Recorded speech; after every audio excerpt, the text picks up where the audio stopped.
Sige. Sige, salamat ha. Thank you. VP Inday, Yes. welcome back to the Netherlands. Magandang araw po sa inyo. How are you today? Thank you. I wouldn't say I'm happy to be back because of the situation of President Duterte, but I'm happy to see all of you again, and happy springtime sa inyong lahat. I am very well and okay. Thank you, VP. On behalf of the Filipino community all over the world, welcome back and we're glad to see you again. Yes, I'm happy to see first-timers as well. And first-timers in the Netherlands, ma'am, no? Yes. So, We're here actually last year. Yeah. We bring some cakes. Oh. Birthday si tatay.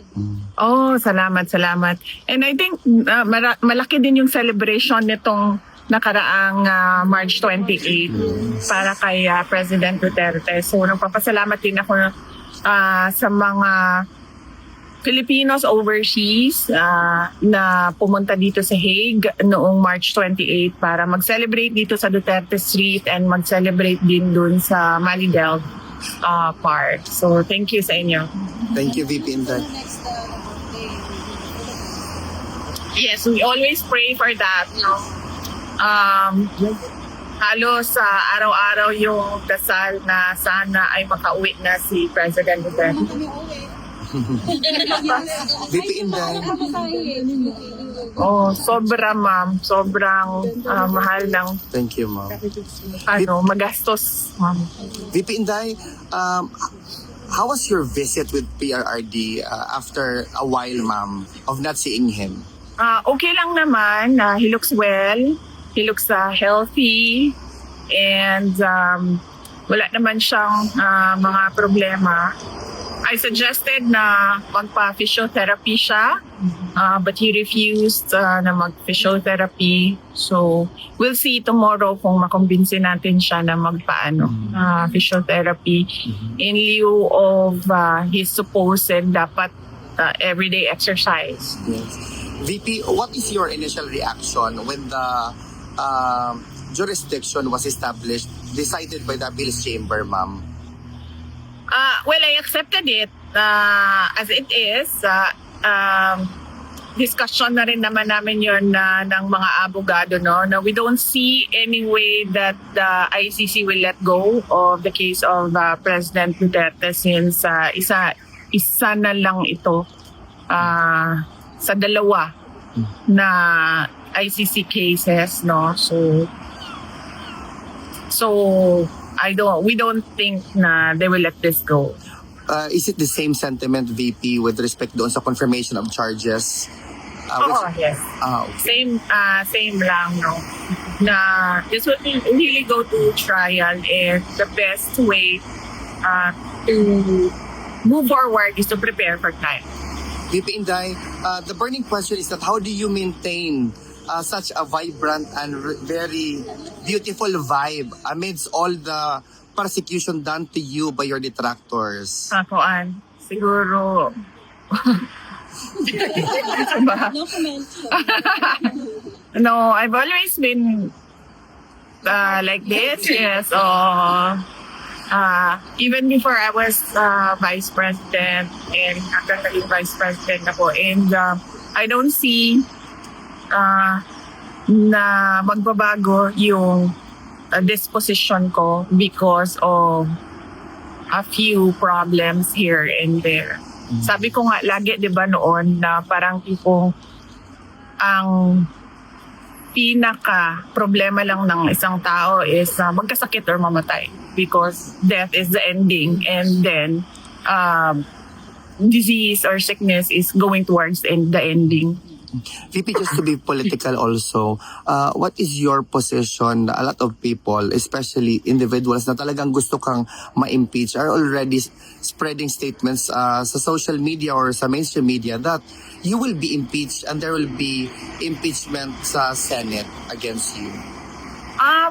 Kung ordinary individuals lang naman yan, like ordinary Filipinos, pabayaan na natin yan, no? Kasi yan naman yung opinion nila, yan naman yung damdamin nila. Hindi mo naman mapabago ang nararamdaman ng isang tao.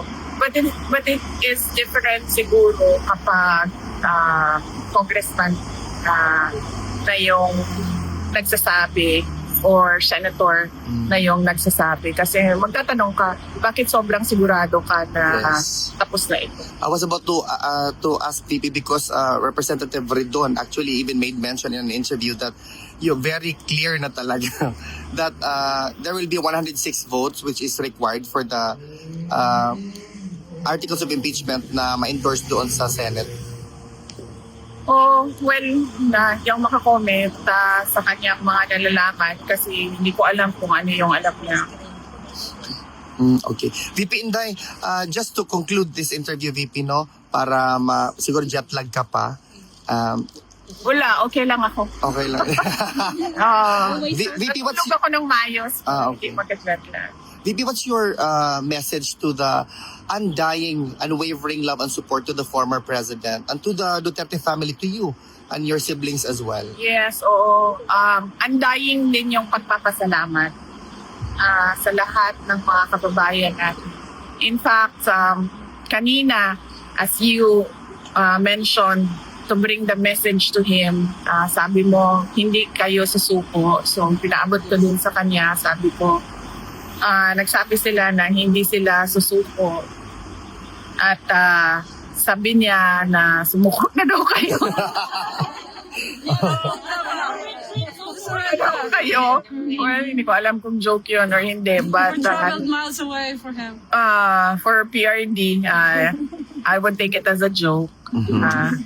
And of course, ako personally, yung lakas ko lang talaga galing talaga sa mga tao. Sa totoo lang, iniwan na siguro ako lahat ng mga kaibigan ko na politiko, pero hindi ako iniwan ng mga Correct. kababayan.